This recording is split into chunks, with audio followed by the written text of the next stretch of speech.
Good day everyone. I'm Sergeant Hamid Suarez Sacaria. I am a first Black Panther awardee during the siege ng Marawi noong 2017.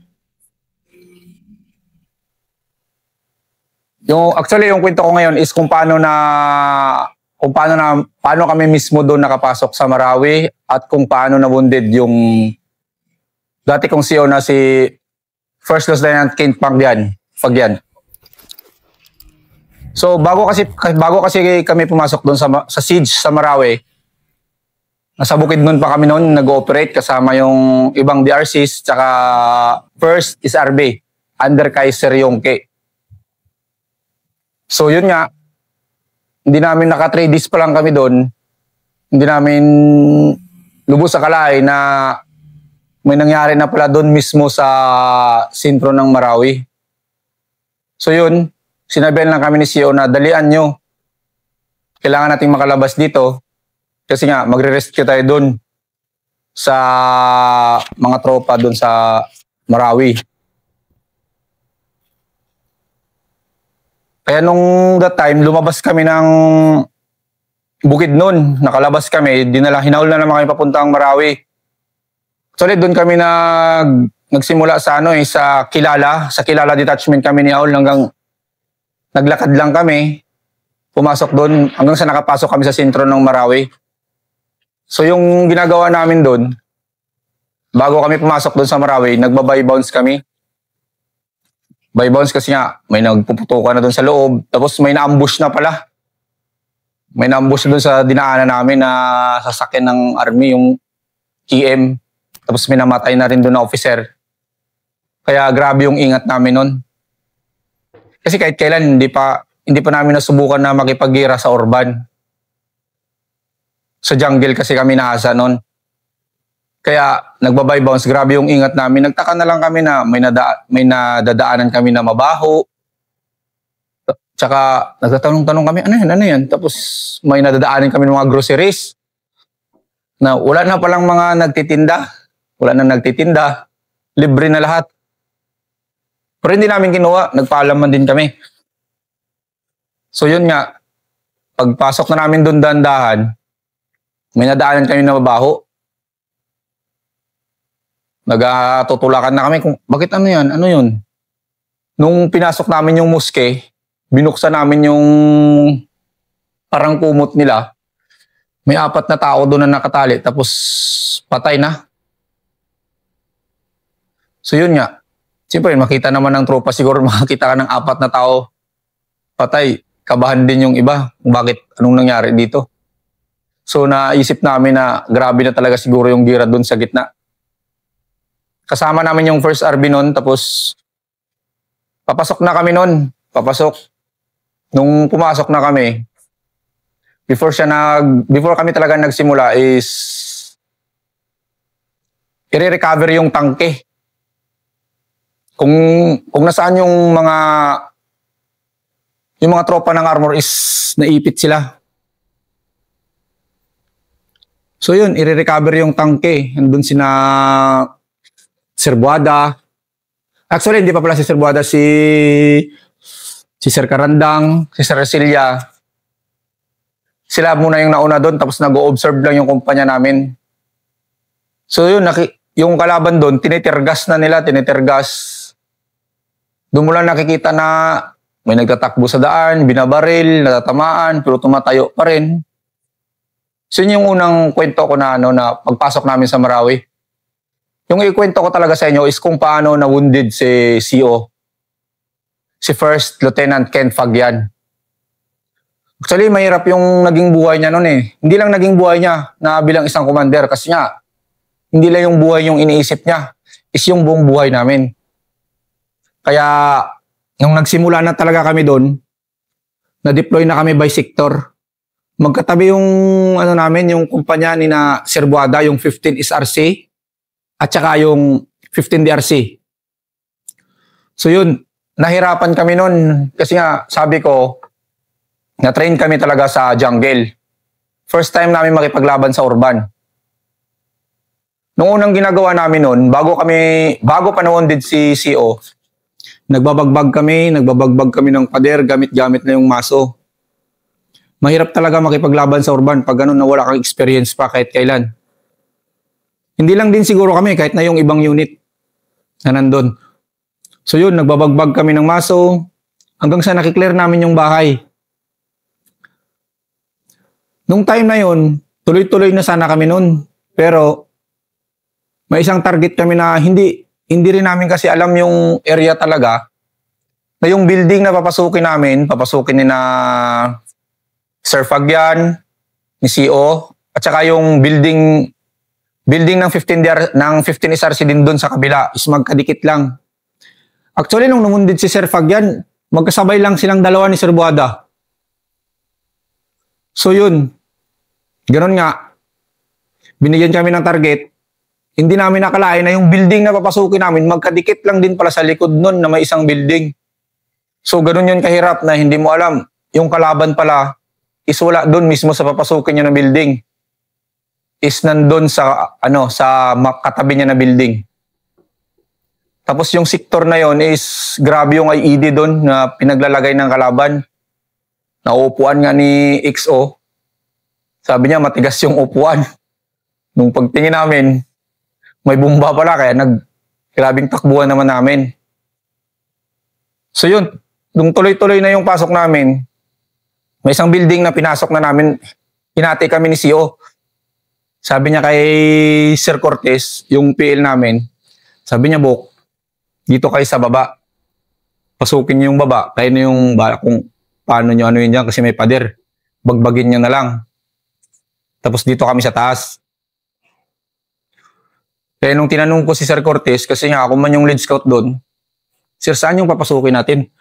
Sabi niya, Sak, dito tayo dadaan sa baba. Sabi niya, sigurado kayo, Sir, lugi man tayo dyan. Sabi ko, siyempre nga ranger man ako, hindi pa man siya ranger noon. Ayaw ko talaga maisahan. Sabi yun man yung utos ni CEO Sak eh. Sige sir.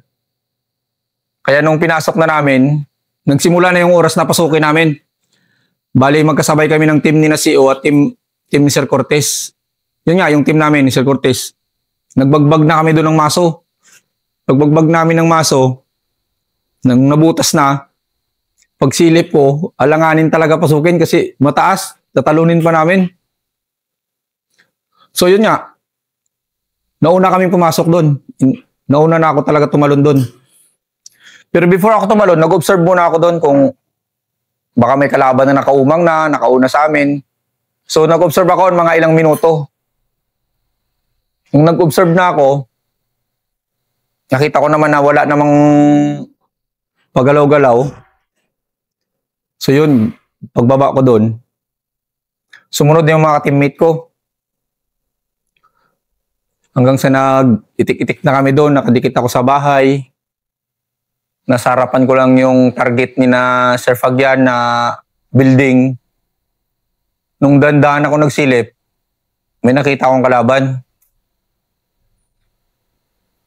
Nung pagsilip ko ng may baril na nakaumang, tapos may tao na ng kurtina. Nagsilip siya sa bintana. Kaya sabi ko sa radyoman, tinawag ko pa si Sir Cortez, Sir, sabihan na si CEO Sir na huwag na muna magtuloy. Kasi parang may nakabantay na doon sa kanila sa kabila. So yun nga, pagtawag ng radyoman, andun na pala sila. Nahuli na yung namin, kaya mga split of seconds lang doon, nakabagbaga na. So yun, nung nakabagbaga na doon sa kina-CO, grabe na yung putukan.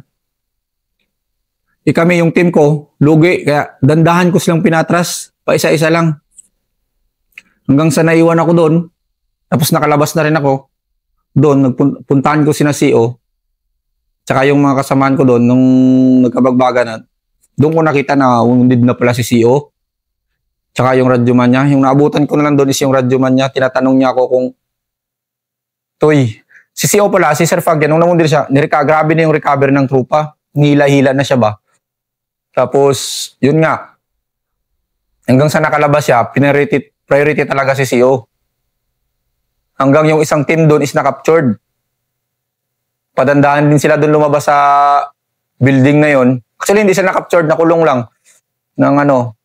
Nahirapan lang sila maglabas kasi may nakaumang sa kanila. So yun, hanggang sa nakalabas na din sila. Yung naabutan ko na lang talaga doon is yung wounded na isa, yung radyoman ni CO. Sinasabi niya ako kung saan siya magtakbo. Toy, saan ako? Sabi ko sa kanya, sir, dito ka lang. Dito ka lang.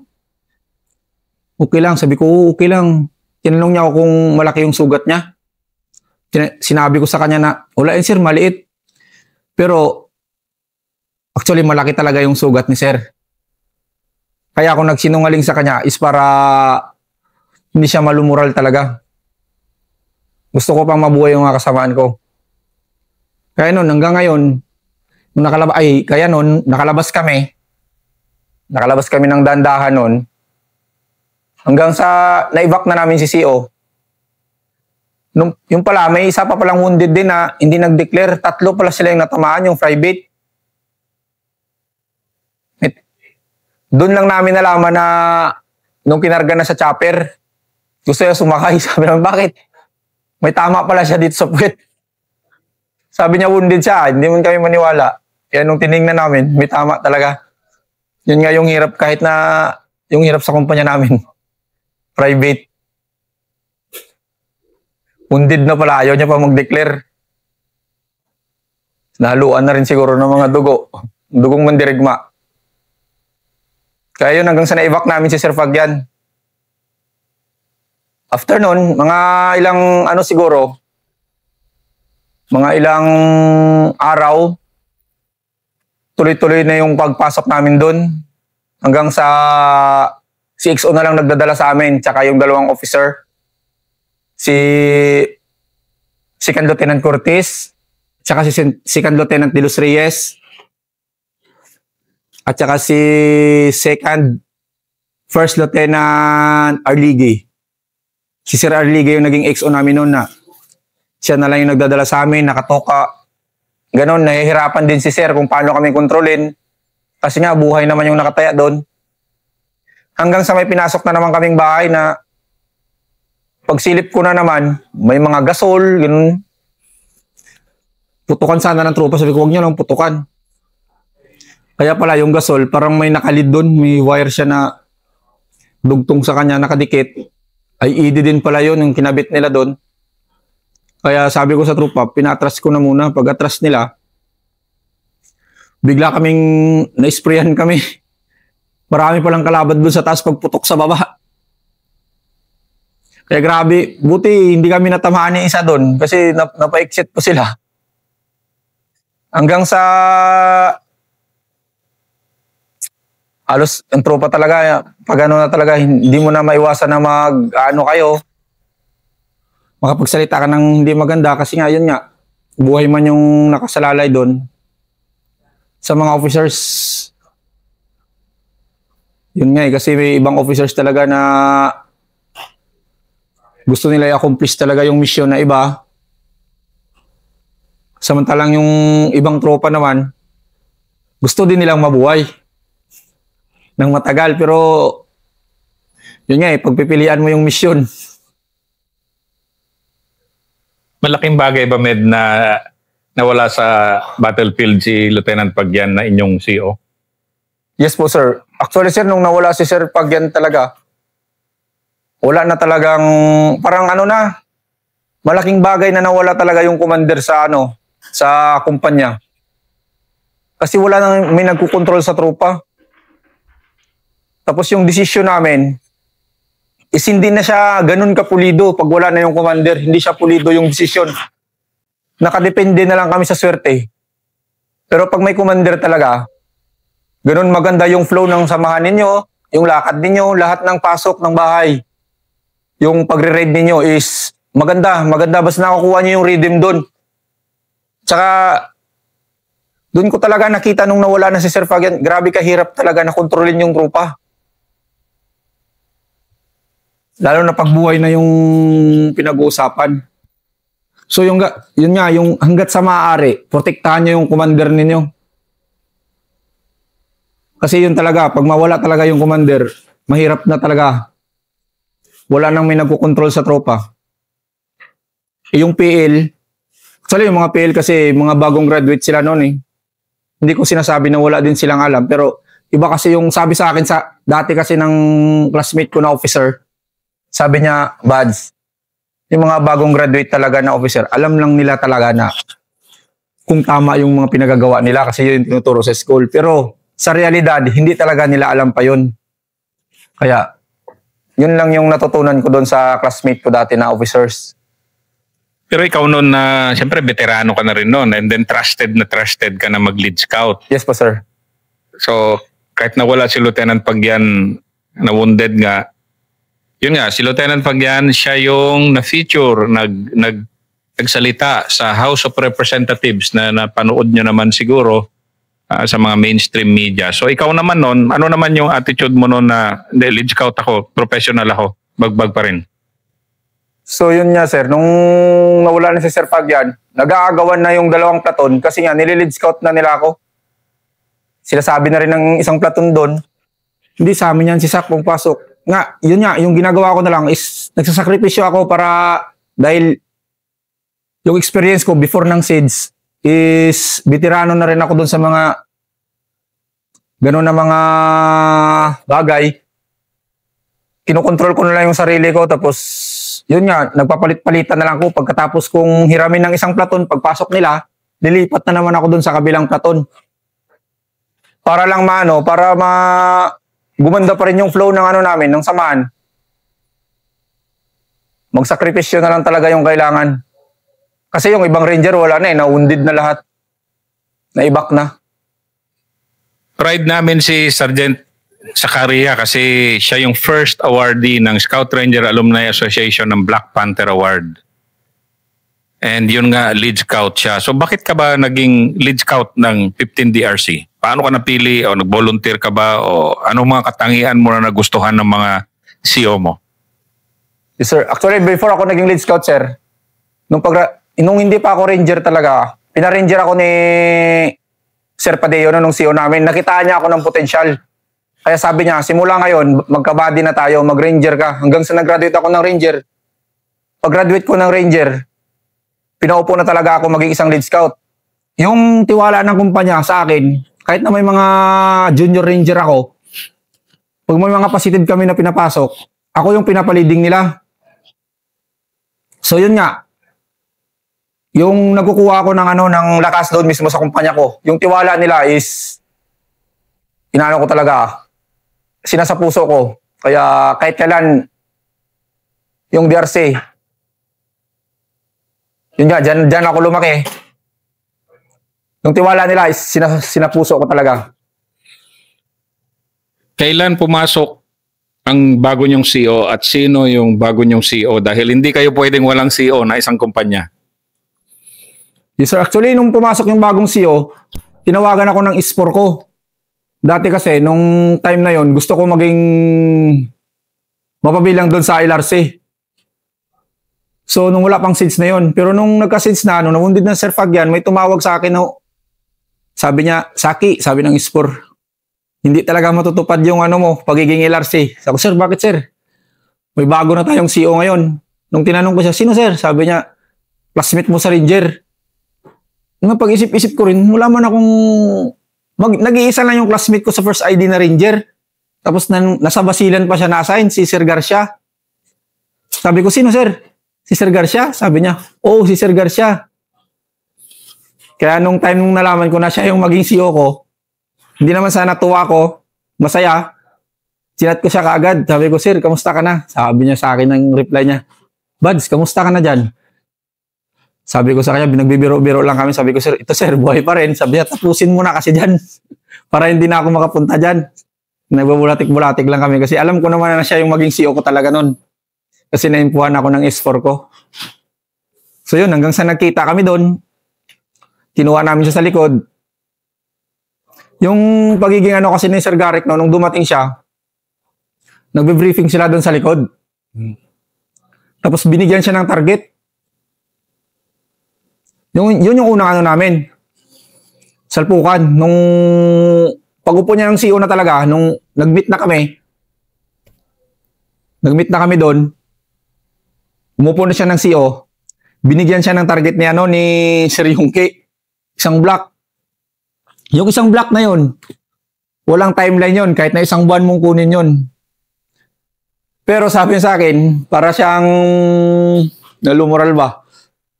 Ganito, ganyan. Sabi niya, Buds, bakit sir? Sabi ko, bigyan tayo ng target dyan, sabi niya. Sige sir, sabi ko sa kanya. Yung target na yon, kinuha namin ng nirelease kami ng, actually sabay-sabay kami nirelease, 3 kumpanya yun 15 DRC, second company ng Ranger, at saka first company ng Ranger. Parang kami noon, dito, nakalinya lang kami. So ako yung naging lead scout, siya yung guide ko ngayon. Hanggang sa dumating kami sa dulo, hindi naabot ng isang araw yung isang block na yun. Pwede mo kunin ng isang buwan yun, pero kinuha namin ng siguro mga 3 oras lang. Tapos pinahinto kami ni Sir Karandang, tumawag na sa kanya sa cellphone. Sabi, loudspeak mo na, nakikinig mo na ako sa kanya. Sabi niya, Buk, huminto na muna kayo dyan, masyado kayong malayo. Kaya yun yung advantage, kasi yung tiwala mo mismo sa classmate mo. So yung camaraderie namin ni Sir Garek, hindi talaga mapalitan kahit kailan. Yun yung unang accomplishment niya na nakuha namin yung isang block ng 3 oras lang or hindi siya umabot ng 3 oras. Sige, ito muna. Kumbaga, introduce ko muna yung mga characters. Yan si Major Karandang. Kilala nyo na, si Arnel Karandang. Yung kay Major Alvarez story. Sila yung nag-rescue. Sinasabi niya na bagong CEO niya, na siya rin ang unang officer namin na Black Panther awardee ng Scout Ranger Alumni Association, si Captain Gerson Garcia. Kung maalala nyo na feature, dahil nagpo-post ako sa kanya noon sa aking page sa Facebook, na pick up ng mga media, mainstream media, na feature yung family nila kasi yung sila magkakapatid ay magkakasama sa Marawi lumaban. So siya yung naging CEO niya. So ikwento mo nga muna, yung siyempre, sige, yung pagka-body system nyo ni Gerson, kasi iba yung samahan na mag-classmate Sige nga, yung samahan na walang iwanan. Yes, sir. Actually, yung nagka-body talaga kami, nung time na yon, nung nalaman ko na siya yung naging CEO ko, tapos every time na may kami, nung unang salpukan namin doon, yun nga, grabe yung tiwala ko sa sarili ko kasi classmate ko yung nasa likod ko. Actually, gustong-gusto niya mag-lead scout Tapos, grabe naman si Kari. Pinapabayaan ko siya, sabi, hinihila ko siya. Sir, huwag ka na dyan. Ako na mag-lead scout na. Tapos, kinakantsawan niya ako, sabi niya, masyado ka naman kabado. Kaya nung time na yon, may sinabihan ko sa Sir, pag hindi mo talaga binawasan yung tapang mo, kahit kailan, hindi mo na makikita si Gerardo. Yung si Gerardo na yun, yun yung kinukwento niya sa akin na buntis yun si Ma'am Andrea, na yung pangalan dapat ng anak niya is si Gerardo Joaquin. Sabi niya, tsaka, yun nga, sabi ko, sinabihan ko siya, Sir, grabe no, ang hirap pala na maging CEO mo, yung classmate mo. Hindi naman sa mga bulk files ko talaga yun sa kanya kasi gusto ko lang masabi yun sa kanya para din sa kapakanan niya. Yung camaraderie, yung samahan namin ni Sir Garek, hindi matutumbasan kahit kailan. Yung time na yun, yung unang salpukan namin, gaya nga ng sabi ko, yung isang block na yun, pinahinto kami ni Sir Karandang doon. So that time, hinihintay pa namin yung second at saka first SRC na sa amin doon, makapantay. So matagal sila nakapantay din doon. Siguro umabot din siguro ng mga 2 linggo nung napantayan na kami nila, habang kami nandun sa harapan. Doon na nagsisipat-sipat, nagtutulong-tulong ng mga suppress bar fire doon sa mga kasama namin. Habang nagpapahinga din. Tapos, nung nakapantay na kami, may isang building na naman kami napapasukin. Actually, hindi kami talaga, ako yung team ko, hindi talaga ako hindi talaga kami magka-team ni Sir Garek. May ka-team ako at section na yung nagdadala sa amin is yung PL namin. So, nung pumasok na naman siya doon nung una, kasama na naman siya, binadihan ko na naman, hinahanap na ako ng ka-team ko doon sa likod. Nagbadi ako sa kanya. Tapos nung time na yon, Siyong CEO. Sir? Kasi kuminsan talaga nasusobrahan at tapang talaga ng mga bagong ranger ba? Yes po, sir. CEO. Yeah. Nanindigan niya talaga yung pagiging CEO niya, sir, tsaka yung pagiging ranger niya. Actually, nung time ng SIDS, 2 years pa lang noon, nung bago kami nag-graduate ng ranger. So, mataas pa yung kuko niya talaga. Buo yung loob. So, yun nga, nung time na yun, nung sinundan ko na naman siya, kasi nga, pagpasok nila, actually, yung nagpasok sila nung nakita ko, sabi ko, sir, kami na lang muna mag-SBF sa inyo, yung team ko dito sa harapan, ay sa taas ng building, kayo sa baba. Nung pumasok yung isang team niya, kasama siya doon, pinipitikan sila, kaya tinawag ko yung radyoman na, sabihin mo si CEO, mag-cover siya kasi pinipitikan kayo doon sa harapan. Nung tuloy-tuloy na yun, yung tangke na nakaano sa kanila, yung tangke sa daan, actually, before namin papasukin yun, yung daan na yun is may tangke na nakaalalay talaga. In-RPG man yung tangke, umatras. So niya, umatras yung tangke. Nung nakita ko na napabayaan yung team ni na CEO, pati si CEO nandun, bumaba ako doon sa building, iniwan ko yung mga ka-team ko, sabi ko, putok lang kayo ng putok para makuha natin yung atensyon ng kalaban. Para hindi mapansin si na CEO sa baba. Umatras yung tangke. Bumaba ako doon, pinuntahan ko yung officer doon ng tangke, sir. Bakit kayo umatras, sir? Sabi ko, nandun yung CEO ko sa harapan, sir. Abanti tayo ulit, sir. Magsama ako sa inyo. So, ito hindi. Ina-RPG kami. Sir, wag niyong iwanan yung isang team namin. Nandun yung CEO ko. Kaya, nagabanti na naman kami dun. Nung nakadikit na ako sa kanya na time, that time, sabi ko, sir, mag-cover ka kasi.